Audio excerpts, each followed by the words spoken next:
Good morning students. आज हम लोग 11th क्लास का कोऑर्डिनेट शुरू करेंगे और चैप्टर है 10.1। आज हम लोग देखेंगे स्ट्रेट लाइन का इंट्रोडक्शन। इससे पहले आप 10th क्लास में कोऑर्डिनेट ज्योमेट्री पढ़ चुके हैं, उसी का ये एक्सटेंडेड फॉर्म है। यहाँ पर हम लोग स्ट्रेट लाइन के बारे में पढ़ चुके हैं। तो सबसे पहले हम लोग थोड़ा सा 10th क्लास का रिव्यू कर लेते हैं कि हम लोग 10th क्लास में क्या क्या पढ़ा था। तो जैसे क्वेश्चन है यहाँ पे, अगर पहला हम लोग समझें कि पहला पे अगर पूछ दे इस पॉइंट का डिस्टेंस अलोंग एक्स एक्सिस क्या होगा। डिस्टेंस अलोंग एक्स एक्सिस का मतलब क्या हुआ? डिस्टेंस अलोंग एक्स एक्सिस का मतलब हुआ कि ये पॉइंट क्या होता है? Point is just like address. जैसे मान लेते हैं कोई कर्व है, इस तरह से कोई कर्व है और इस कर्व पर ये कहीं पॉइंट है, तो इस पॉइंट का एड्रेस आपको बताना है। कोऑर्डिनेट क्या होता है? पॉइंट का एड्रेस होता है। ये बता रहा है कि आपको एक्स एक्सिस के अलोंग कितना दूर जाना है और फिर वाई अलोंग कितना जाना है, तब आप इस रिक्वायर्ड पॉइंट पर पहुंच जाएंगे। तो यानी कि हम ये समझ सकते हैं कि किसी पॉइंट का कोऑर्डिनेट का मतलब उस पॉइंट का एड्रेस है, राइट। तो यहाँ पे चलिए बताइए, अगर ये पूछ रहा है कि पॉइंट पी जो है डिस्टेंस अलोंग एक्स एक्सिस क्या होगा जी, मतलब एक्स एक्सिस की तरफ कितना चलना पड़ेगा, तो इसका जो एक्स कोऑर्डिनेट होगा ये बताएगा, मतलब यहाँ पे हो जाएगा 4 यूनिट, ठीक है। सेम अगर पूछे कि डिस्टेंस फ्रॉम एक्स एक्सिस बताइए, डिस्टेंस फ्रॉम एक्स एक्सिस से कितना दूर है, मतलब ये डिस्टेंस पूछ रहा है। ये डिस्टेंस पूछ रहा है मतलब ये वाई एक्सिस पे कितना दूर जा रहा है ये पूछ रहा है, ठीक है। तो ये क्या हो जाएगा जी, यहाँ से इसका डिस्टेंस कितना है, मतलब ये इस डिस्टेंस पूछ रहा है, मतलब इसका हो जाएगा 5 यूनिट। तो यहाँ पे ध्यान दीजिएगा, डिस्टेंस अलोंग एक्स एक्सिस और distance from x axis. Distance from x axis मतलब वाई एक्सिस के अलोंग डिस्टेंस पूछ रहा है, राइट। दूसरा फार्मूला हम लोग पढ़े थे डिस्टेंस फार्मूला। डिस्टेंस फार्मूला क्या था? व्हेन 2 पॉइंट्स का कोऑर्डिनेट गिवन हो, let coordinate of 2 point A का कोऑर्डिनेट दिया हुआ है x1 y1, b का दिया हुआ है अगर x2 y2, then we have to find the distance between AB. Then AB square is equal to क्या होता था, ये 10 क्लास में पढ़ चुके हैं, x1 माइनस x2 का होल स्क्वायर। मतलब ये दोनों पे x कोऑर्डिनेट को माइनस कर दीजिएगा और उसका स्क्वायर कर देना है, प्लस y1 माइनस y2 का होल स्क्वायर। और उसका चूंकि AB स्क्वायर का ही वैल्यू आएगा, जब AB का वैल्यू निकालना होगा तो इसको रूट कर देंगे। तीसरा फार्मूला हम लोग पढ़े थे सेक्शन फार्मूला, ठीक है। उसमें क्या था कि अगर 2 पॉइंट दिया हुआ है, दोनों का कोऑर्डिनेट दिया हुआ है और एक बीच में पॉइंट है जो बता रहा है कि AB को किस रेशियो में डिवाइड करता है, तो लेट AB को पॉइंट P जो है m/n के रेशियो में डिवाइड करते हैं, then we have to find the coordinate of point P। यहाँ से आप P का कोऑर्डिनेट भी पूछ सकता था, किस रेशियो में डिवाइड कर रहा है ये भी पूछ सकता है, x का a का कोऑर्डिनेट पूछ सकता था या b का कोऑर्डिनेट भी पूछ सकता था। तो इसका एक रिलेशन मेरे पास था। क्या तरीका था जी p का कोऑर्डिनेट निकालने का? इधर वाले हिस्से को इसके x कोऑर्डिनेट से गुना करते थे, मतलब mx2 फार्मूला लिखा हुआ है mx2 प्लस इधर वाले को इसके x कोऑर्डिनेट से nx1 divided by m plus n, right. फिर वैसे ही जब y कोऑर्डिनेट निकालिएगा तो इधर वाले हिस्से को इसके y कोऑर्डिनेट से गुना कराना है, मतलब my2 plus ny1 divided by m plus n। तो ये आपका सेक्शन फार्मूला बन गया, नोट करिए इसको। चलिए नेक्स्ट देखते हैं एरिया ऑफ ट्रायंगल। ये भी हम लोग 10 क्लास में पढ़ चुके थे। Area of triangle ABC, all 3 points are given, then we have to find the area of triangle ABC. कैसे निकालेंगे ये एरिया? 1/2 फार्मूला था। इसमें क्या तरीका था कि हम लोग कहीं से चलते थे, मान लेते हैं यहाँ से चलिए, यहाँ से चलिए, किसी भी एक पॉइंट को लेकर के स्टार्ट करिए। हम यहाँ से चलते हैं और इस डायरेक्शन में बढ़ते हैं, इस डायरेक्शन, आप इस डायरेक्शन में भी बढ़ सकते हैं। तो क्या किए, x1 लिखे और इसकी x को छोड़ करके आगे वाले वो y कोऑर्डिनेट को माइनस किए। x1 तो लिखेंगे y2 माइनस y3, राइट। उसके बाद फिर x2 लिखिए प्लस x2 तो y3 माइनस y1, फिर प्लस x3 और ये हो जाएगा y1 माइनस y2, ठीक है। y2 से शुरू किया था और y2 पर ही जा करके समाप्त हो जाएगा। इससे एरिया ऑफ ट्रायंगल निकल जाएगा। अगर कह रहा है कि points A B C are collinear, अगर कोलिनियर दिया हुआ है कि points A B C collinear है या प्रूफ करिए, तो इसके लिए 2 कंडीशन हम लोग 10 क्लास में पढ़ चुके थे कि अगर points A B C collinear हो then area of triangle A B C must be equal to 0। क्यों? बिकॉज अगर 3 पॉइंट स्ट्रेट लाइन में है तो इससे ट्रायंगल बनेगा ही नहीं, राइट। अगर ट्रायंगल बनेगा ही नहीं तो अगर इस पॉइंट से बनने वाले ट्रायंगल का एरिया हम 0 दिखा देते हैं तो ये अपने आप प्रूफ हो जाता है कि जो पॉइंट ABC है कोलिनियर है।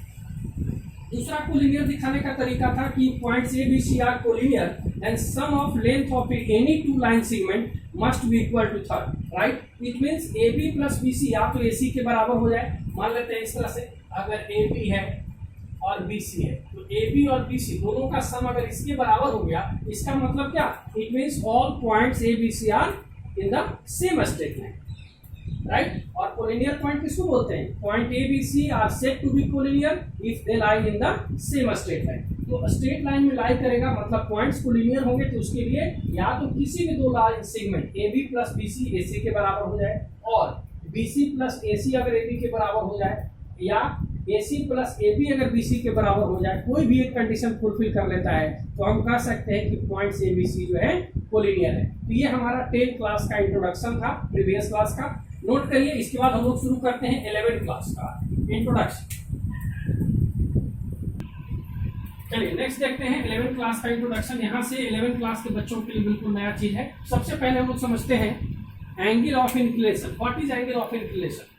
डिफिनेशन मायने नहीं रखते हैं, बट समझ लीजिए, angle made by straight line from x axis in positive direction, मतलब एंटी क्लॉकवाइज डायरेक्शन, राइट। यानी कि 4 अलग अलग केस हम लोग समझ लेते हैं। अगर ये एक केस है, अगर एक केस ये समझते हैं, एक केस अगर ये है और एक केस ये लेते हैं, ठीक है। सबसे पहले हमको समझना होगा कि एंगल ऑफ इंक्लिनेशन क्या होता है। तो जैसे एक लाइन अगर हम ऐसे गुजार देते हैं, दूसरा लाइन ऐसे गुजार देते हैं, तीसरा लाइन अगर ऐसे खींच देते हैं, और चौथा लाइन जो है अगर ऐसे खींच देते हैं। अब हम बात पूछे कि बताइए angle of inclination in different cases कहाँ पे बन रहा है। तो यहाँ पे देखिए, हम क्या बताए डिफिनेशन में कि angle made by straight line, this is a straight line, और इस स्ट्रेट लाइन के द्वारा जो एक्स एक्सिस के साथ एंगल बनेगा इन एंटी क्लॉकवाइज डायरेक्शन, मतलब पॉजिटिव डायरेक्शन में, है ना। तो यहाँ पे देखिए, सबसे पहले यहाँ पे ये लाइन है और एक्स एक्सिस ये है, एंटी क्लॉकवाइज डायरेक्शन इस डायरेक्शन में होगा, ये मतलब ये जो एंगल बनेगा, this angle is called angle of inclination, right. इसमें देखिए, ये हमारा एक्स एक्सिस है और एक्स एक्सिस से एंटी क्लॉकवाइज डायरेक्शन, ये एंगल नहीं, ये गलत हो जाएगा। एक्स एक्सिस से ये एंगल नहीं कंसीडर करना है आपको, ये तो आप क्लॉकवाइज होंगे ना, आपको एंटी क्लॉकवाइज जाना है। तो ये जो एंगल होगा, this angle is called angle of inclination. Here in this case x axis आपका ये है, तो एक्स एक्सिस से चलिए और एंटी क्लॉकवाइज, तो ये जो एंगल है ये आपका एंगल ऑफ इंक्लिनेशन कहलाएगा, राइट। चलिए, और यहाँ पर देखते हैं ये केस में angle of inclination, x axis यहाँ है, तो यहाँ से ये जो एंगल घूमेगा एक्स एक्सिस, ये कहलाएगा एंगल ऑफ इंक्लिनेशन। तो ये 4 डिफरेंट केसेस में आपको समझ में आया कि एंगल ऑफ इंक्लिनेशन कैसे लीजिएगा। एक्स एक्सिस से एंटी क्लॉकवाइज डायरेक्शन में जो स्ट्रेट लाइन एंगल बनाएगा with x axis, that angle is called angle of inclination, right. Clear है? चलिए अब हम लोग देखते हैं स्लोप ऑफ लाइन। इसी के बाद समझ लेते हैं स्लोप ऑफ लाइन। नोट करिए इसको, स्लोप ऑफ लाइन क्या होता है जी, या इसी को ग्रेडियंट भी कहा जाता है, स्लोप और ग्रेडियंट ऑफ लाइन। चलिए, स्लोप समझ, इंक्लिनेशन समझ गए। अब हम लोग समझते हैं कि लाइन का स्लोप क्या होता है और उसको कैसे फाइंड आउट करते हैं। Slope of line, slope of line या इसको ग्रेडियंट भी कहा जाता है, right. That is represented by, इसको एम से रिप्रेजेंट करते हैं, और इसका जो फार्मूला होता है निकालने का, ये होता है एंगल ऑफ इंक्लिनेशन का tan, यानी कि tan theta is equal to N. ये क्या कहलाता है जी, स्लोप ऑफ द लाइन। ये थीटा क्या है, फिर theta is angle of inclination. Theta क्या है, theta is angle of inclination. अभी आपको बताया था इंक्लिनेशन एंगल कैसे निकालते हैं। अगर मान लेते हैं ये दिया हुआ है और एक स्ट्रेट लाइन ये एंगल बना रहा है 135 डिग्री का, तो यानी कि इस लाइन का स्लोप क्या होगा, स्लोप हो जाएगा tan 135 का वैल्यू, और tan 135 का जो वैल्यू आएगा वही इस लाइन का स्लोप दे देगा, राइट। नोट करिए, इसी में और कुछ समझ लेते हैं कि अगर कोई लाइन एक्स एक्सिस के parallel, line parallel to X axis, X axis के पैरेलल हो या X axis itself, X axis itself, अगर खुद एक्स एक्सिस ही हो या एक्स एक्सिस के पैरेलल कोई भी लाइन हो, तो इसका स्लोप क्या होगा जी। अब मान लो जैसे ये आपका एक्स एक्सिस है और एक्स एक्सिस से एक्स एक्सिस क्या एंगल बनाएगा, 0, यानी कि इस केस में एंगल ऑफ इंक्लिनेशन कितना हो जाएगा, 0। तो स्लोप कितना हो जाएगा, m बराबर tan 0, और tan 0 मतलब 0 डिग्री, tan 0 का वैल्यू कितना होगा 0। इसका मतलब एंगल ऑफ इंक्लिनेशन कितना हो गया 0, तो स्लोप भी हो गया 0। मतलब कोई भी लाइन जो एक्स एक्सिस के पैरेलल होगा या एक्स एक्सिस का अगर कोई पूछेगा स्लोप कितना होगा तो क्या बताएंगे 0। इसी तरह से अगर वाई एक्सिस का पूछे slope of Y axis, slope of Y axis, slope of Y axis अगर पूछता है, या line parallel to Y axis पूछता है, राइट, या इसी को पूछ दे perpendicular to X axis, X axis क्या है जो परपेंडिकुलर होगा वो तो पैरेलल टू वाई एक्सिस ही होगा ना, तो इसका स्लोप कितना होगा। लाइन अगर ऐसे है तो ये एंगल कितना होगा, ये हो गया 90 डिग्री, और tan 90 का वैल्यू क्या होता है इनफाइनाइट। इसका मतलब ये डज नॉट एग्जिस्ट होगा, नॉट डिफाइंड या डज नॉट एग्जिस्ट लिख सकते हैं। नॉट डिफाइंड कर दीजिए, नॉट डिफाइंड, यानी कि वाई एक्सिस का स्लोप नॉट डिफाइंड होगा, वाई एक्सिस के पैरेलल जो भी लाइन होंगे उसका भी स्लोप नॉट डिफाइंड होगा, या एक्स एक्सिस के जो परपेंडिकुलर लाइन होगा उसका भी स्लोप नॉट डिफाइंड होगा। नोट करिए इसको। चलिए नेक्स्ट देखते हैं। अब हम लोग डिफरेंट केस देखेंगे जहां पे स्लोप कैसे निकाला जाता है। एक हो गया कि जब एंगल ऑफ इंक्लिनेशन अगर पता हो तो आप tan थीटा का वैल्यू निकाल देना, where theta is angle of inclination, then आपको मिल जाएगा उस लाइन का स्लोप, राइट। दूसरा कंडीशन है कि slope of a straight line when 2 points on that line are given. अगर किसी लाइन पर 2 पॉइंट आपको दिया हुआ है, मान लेते हैं कि एक पॉइंट ये है, एक बी है, x1 y1, और बी जो पॉइंट है इसका कोऑर्डिनेट है x2 y2। इस लाइन का जो कोऑर्डिनेट होगा क्या करेंगे y2 minus y1 divided by x2 minus x1। या अगर आप y1 को पहले लिखते हैं तो x1 को भी पहले लिखिएगा, दोनों सही हो जाएगा। आप अगर चाहते हैं तो इसको ऐसे भी लिख सकते हैं y1 माइनस y2 और बटे x1 minus x2, both are same things, right.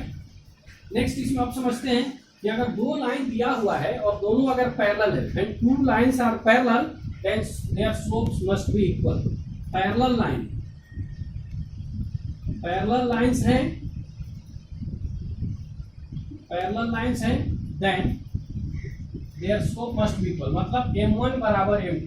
When 2 lines are parallel then their slope must be equal. Next case है when 2 lines are perpendicular to each other, both lines are perpendicular to each other। Perpendicular मतलब एक दूसरे पर अगर 90 degree का angle बना रहे हैं, 90 डिग्री का, each other, then क्या होगा जी, इस केस में m1 m2 m2 मतलब दोनों के स्लोप का जो प्रोडक्ट होता है वो ऑलवेज -1 के बराबर होता है। m1 into m2 is equal to -1। चलिए नोट करिए। उसके बाद देखते हैं एंगल बिटवीन, एक दो एग्जांपल इसके बाद है, एग्जांपल थोड़ा समझ लेते हैं, नोट करिए इसको। चलिए देखते हैं एनसीईआरटी का कुछ एग्जांपल है। फार्मूला को अच्छा से लर्न करिए। फार्मूले का प्रूफ 11th क्लास के लिए कोई जरूरी नहीं है, इसलिए सीधा रिजल्ट याद रखिए और इसको अप्लाई करिए, राइट। चलिए क्वेश्चन है, find the slope of line passing through the point 3 - 2। एक लाइन है जो 3 - 2 से पार कर रहा है, और एक और इस पर पॉइंट आपको दिया हुआ है वो है -1 4, right. Here 2 points are given, both point lies on that line, then we have to find the value of slope of it। Now कैसे बढ़ेंगे जी, सॉल्यूशन में बढ़ेंगे। स्लोप क्या होगा, स्लोप इज इक्वल टू, अभी आप फार्मूला पढ़े y1 माइनस y2, तो 4 माइनस -2, राइट, ऐसे लिख सकते हैं 4 माइनस -2 और डिवाइडेड बाई, यदि इसको आप मान रहे हैं x1 x2, तो जो y1 y2 माने हैं इसको, तो आपको y1 भी इसको, x2 भी इसको मानना पड़ेगा x1, राइट। फिर से एक बार समझ लीजिए, y2 माइनस y1 तो क्या हो जाएगा x2 इसको मानेंगे, क्योंकि y2 आप इसको माने हैं, तो ये हो जाएगा -1 - 3, बढ़ जाइए कितना हो जाएगा 4 और +2, ये ऊपर हो जाएगा 6 बाई -4, और ये कट के कितना आ जाएगा, ये हो जाएगा -3/2। तो इस लाइन का स्लोप कितना हो जाएगा, ये हो जाएगा -3/2। चलिए दूसरा है पासिंग थ्रू द पॉइंट 3 - 2। फिर वैसे ही एक लाइन है दिया हुआ 3 - 2 दिया हुआ है इसका पॉइंट, और एक पॉइंट जो इस पे दिया है वो है 7 - 2। फिर वैसे ही आप बना सकते हैं। स्लोप कितना हो जाएगा इसका जी, सेकंड क्वेश्चन का स्लोप हो जाएगा y1 माइनस y2। इस बार y1 करते हैं, इसी को y1 मान लेते हैं, तो y1 माइनस y2 ये क्या हो जाएगा, -2 और -2, right. This minus this divided by, क्योंकि y1 इसको माने हैं तो x1 भी इसको मानना पड़ेगा। ये हो जाएगा 3 माइनस 7, कितना हो जाएगा, ये हो जाएगा -2 माइनस माइनस +2 डिवाइडेड बाय -4। ऊपर हो गया 0 बटे -4। अगर ऊपर में 0 हो, नीचे कुछ भी हो, तो नीचे वाला क्या हो जाता है, साफ हो जाता है। सीधा याद रखना है, ऊपर 0 तो नीचे साफ, नीचे कुछ भी रहे उसका कोई मीनिंग ही नहीं रह गया, means this is equal to 0। Slope हो गया 0। इसका मतलब ये लाइन क्या है जी, ये पैरेलल किसके है, पैरेलल टू किसका होगा, पैरेलल टू एक्स एक्सिस होगा, राइट। चलिए थर्ड दिया हुआ है, इसी में तीसरा क्वेश्चन है। एक लाइन दिया है जिसका 2 पॉइंट इसमें दिए हैं, 3 - 2 एंड सेकेंड पॉइंट इज 3 4। चलिए निकालते हैं इसका भी स्लोप। थर्ड का स्लोप कैसे निकलेगा जी, स्लोप इज इक्वल टू हो जाएगा y2 माइनस y1, राइट। लिखते हैं 4 -2 डिवाइडेड बाई हो जाएगा 3 - 3, कितना हो जाएगा जी, डायरेक्ट लिख रहे हैं 6/0 and something bye 0 means infinity, not defined, मतलब इसका स्लोप जो है नॉट डिफाइंड हो गया, या इसको इन्फिनिटी लिखा जा सकता है, राइट। डी क्वेश्चन है इसी में, इसको भी देख लेते हैं, नोट करिए इसको जल्दी में। क्वेश्चन नंबर इसी का फर्स्ट का डी है। एंगल दिया हुआ है, here angle of inclination making inclination of 60 degree with the positive direction of x axis, मतलब ये जो लाइन है एक्स एक्सिस से 60 डिग्री का एंगल बना रहा है, तो 60 डिग्री का एंगल कैसे जा रहा होगा, ये एंगल होगा, ये एंगल 60 बनेगा। अगर ऐसे जाता तब ये तो 60 नहीं होगा, तो ये लाइन नहीं है आपका, लाइन इस तरह का है, तो इसका स्लोप कैसे निकल जाएगा जी, डी का स्लोप निकल जाएगा। स्लोप इज इक्वल टू क्या होता है, tan और theta, where theta is angle of inclination, तो theta is 60 and tan theta का वैल्यू आपको पता है, 10 क्लास में पढ़ चुके हैं, √3, तो इस लाइन का स्लोप कितना हो जाएगा, √3। चलिए नोट करिए एक बार। चलिए नेक्स्ट देखते हैं, एंगल बिटवीन 2 स्ट्रेट लाइन। अगर 2 स्ट्रेट लाइन दिया हुआ है और उसके बीच का एंगल निकालना है, राइट। तो क्या तरीका है जी, कि अगर ये स्ट्रेट लाइन है, ये स्ट्रेट लाइन है, दोनों के बीच का एंगल अगर निकालने के लिए करा है, तो फार्मूला होता है कि अगर ये दोनों के बीच का एंगल थीटा हो, अगर इस लाइन का स्लोप m1 हो और इसका स्लोप अगर m2 हो, तो फार्मूला है कि tan theta is equal to m1 minus m2 divided by 1 plus m1 m2। But यहाँ कंडीशन ये होता है कि डिनोमिनेटर 0 नहीं होना चाहिए। यहाँ पे लिख सकते हैं कि where 1 plus m1 m2 not is equal to 0, ये 0 के बराबर नहीं होना चाहिए, राइट। यहाँ पे मॉड इसलिए लगा हुआ है कि दो एंगल आपको, दो स्लोप निकलेगा, एक स्लोप यहाँ से निकलेगा और एक ये भी हो सकता है, एक एंगल एक्यूट होगा तो दूसरा जो है ऑब्ट्यूज हो सकता है, राइट, और ये एंगल एक्यूट, तो दोनों इसीलिए हम लोग मॉड लगाते थे, ठीक है, ताकि दोनों एंगल आपको निकल जाए। चलिए एक एग्जाम्पल समझते हैं। 2 में दिया हुआ है, क्वेश्चन है कि if angle between two straight line is 5/4 and the slope of the one line, let slope of one line अगर दिया हुआ है m1 मान लेते हैं 1/2, m1 अगर 1/2 है, तो find the slope of the other line, दूसरे लाइन का स्लोप निकालना है। तो मान लेते हैं क्या जी, चलिए बढ़िए, थीटा इज इक्वल टू क्या दिया हुआ है, 5/4 दिया हुआ है, m1 को मान लेते हैं ये 1/2 है, m2 इज इक्वल टू क्या मान लेते हैं, m मान लेते हैं, इसको लेट कर लेते हैं और फिर इस फार्मूला में रखिए। नाउ फार्मूला क्या है आपका, फार्मूला है tan थीटा, तो tan π/4 इज इक्वल टू क्या होगा ये, मॉड m1 माइनस m2, ये हो जाएगा कितना, m minus 1/2 divided by 1 plus m1 m2, तो 1/2 इंटू m, यानी कि क्या हो जाएगा जी, m/2। सॉल्व कर दीजिए, कितना होगा ये, 2m माइनस 1 डिवाइडेड बाई, ये हो जाएगा 2 plus m, right. tan 45 degree का वैल्यू π/4 मीन्स कितना हुआ, 45 डिग्री, और ये होता है 1। आगे बढ़ जाइए, थोड़ा सा इसको इरेज कर देते हैं, नोट कर लीजिए इसको। चलिए यहाँ बढ़ जाते हैं। अब यहाँ पे अगर मॉड हटाते हैं, ये हो जाएगा 2m माइनस 1 बटे m plus 2 is equal two plus minus 1। जैसे ही मोड हटाएंगे क्या होगा, दोनों साइन लगाना पड़ेगा, प्लस और माइनस दोनों। ठीक है, एक बार पॉजिटिव साइन लेकर के सॉल्व कर लेते हैं। व्हेन टेकिंग पॉजिटिव साइन तो क्या हो जाएगा, 2m - 1 is equal to, cross multiply करिएगा, ये हो जाएगा m + 2। m को इधर लाइए, क्या हो जाएगा जी, m इज इक्वल टू 3। ठीक है, दूसरा वैल्यू लीजिए, व्हेन टेकिंग नेगेटिव साइन, तो नेगेटिव साइन लेंगे तो क्या होगा, ये हो जाएगा -1।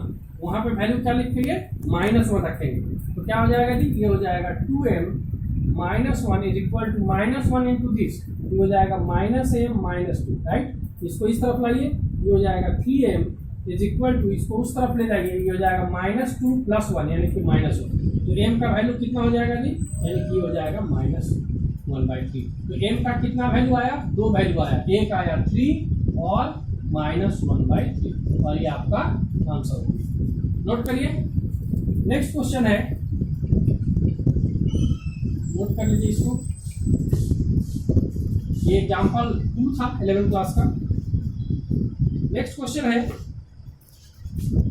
एग्जाम्पल 3, कह रहा है कि line through the point -2 6 and 4 8।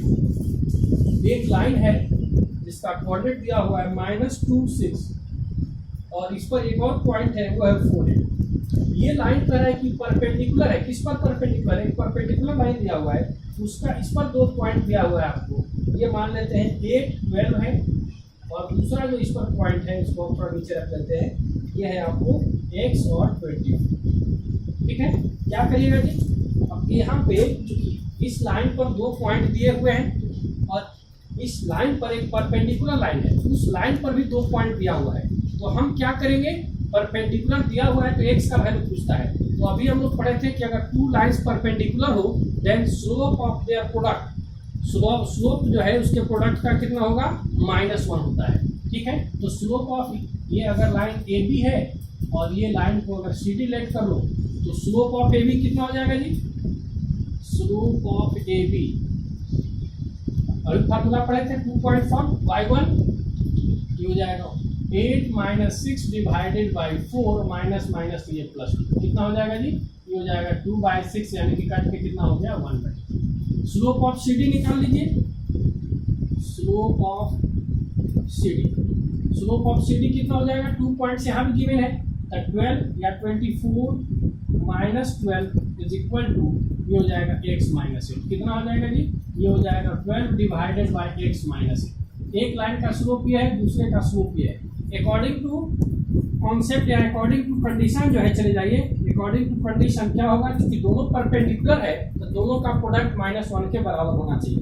Means 1/3 multiplied by 12x - 8 must be equal to -1। Right, यहाँ से इसको सॉल्व कर दीजिए, हो जाएगा 4, क्रॉस मल्टीप्लाई कर दीजिए तो 4 इज इक्वल टू कितना हो जाएगा जी, -x - 8, ये हो जाएगा 4, ब्रैकेट तोड़ दीजिए, ये हो जाएगा -x + 8। राइट, इसको इस तरफ लेकर के आ जाइए, x को इधर लेकर के आ जाइए, तो x इज इक्वल टू कितना हो जाएगा जी, ये हो जाएगा 4, और ये आपका आंसर आना चाहिए, x इज इक्वल टू 4। एक बार आंसर देख लेते हैं, कंफर्म कर देते हैं।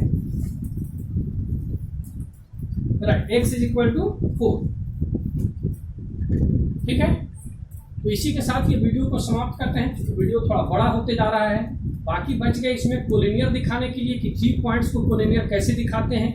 तो 3 पॉइंट्स को कोलिनियर दिखाने के लिए 2 कंडीशन 10 क्लास में पढ़े हैं। यहाँ पे हम लोग एक कंडीशन और पढ़ेंगे और साथ ही साथ हम लोग अगले क्लास में बढ़ेंगे एक्सरसाइज 10.1 में चले जाएंगे। ठीक है, तो इसी के साथ ये वीडियो समाप्त करते हैं। आप लोग वीडियो को पॉज करके देखिए। सबसे पहले क्वेश्चन को खुद बनाने की कोशिश करिए। जहाँ पे डाउट हो, जब क्वेश्चन नहीं बने तब आप वीडियो को देखिए। इससे क्या होगा कि आप मैथ आपका बेसिक सही हो जाएगा। सिर्फ वीडियो अगर कहानी की तरह या सिनेमा की तरह देखते हैं, इससे आप मैथ नहीं सीख सकते हैं। ठीक है, इसलिए सबसे पहले आप प्रॉब्लम क्रिएट करिए। प्रॉब्लम क्रिएट करिए कि प्रॉब्लम आपको होता कहाँ है क्वेश्चन सॉल्व करने में। क्वेश्चन समझ नहीं पा रहे हैं या सॉल्व नहीं कर पा रहे हैं। ठीक है, और उसके बाद इस वीडियो को देखिए। चलिए, आपने वीडियो को देखने के लिए अपना कीमती समय दिया, इसलिए आपका बहुत बहुत धन्यवाद। वीडियो को देखिए और दूसरे बच्चे को भी, क्योंकि ये लॉकडाउन का समय चल रहा है, बहुत सारे बच्चे ऐसे हैं जो क्लास नहीं कर पा रहे हैं, क्लास करना चाहते हैं, तो ऐसे बच्चे को प्लीज़ आप मदद करिए।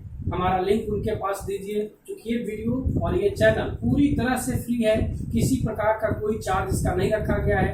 और एनसीईआरटी का टोटल कॉन्सेप्ट, एग्जाम्पल और एक्सरसाइज सभी क्वेश्चन को बताया जाएगा। जो भी मेरे पास जानकारी है उसके अनुसार हम चाहेंगे कि आप लोग सीखिए और अच्छा रिजल्ट दीजिए। चलिए इसी के साथ ये वीडियो को समाप्त करते हैं। Thank you, have a nice day.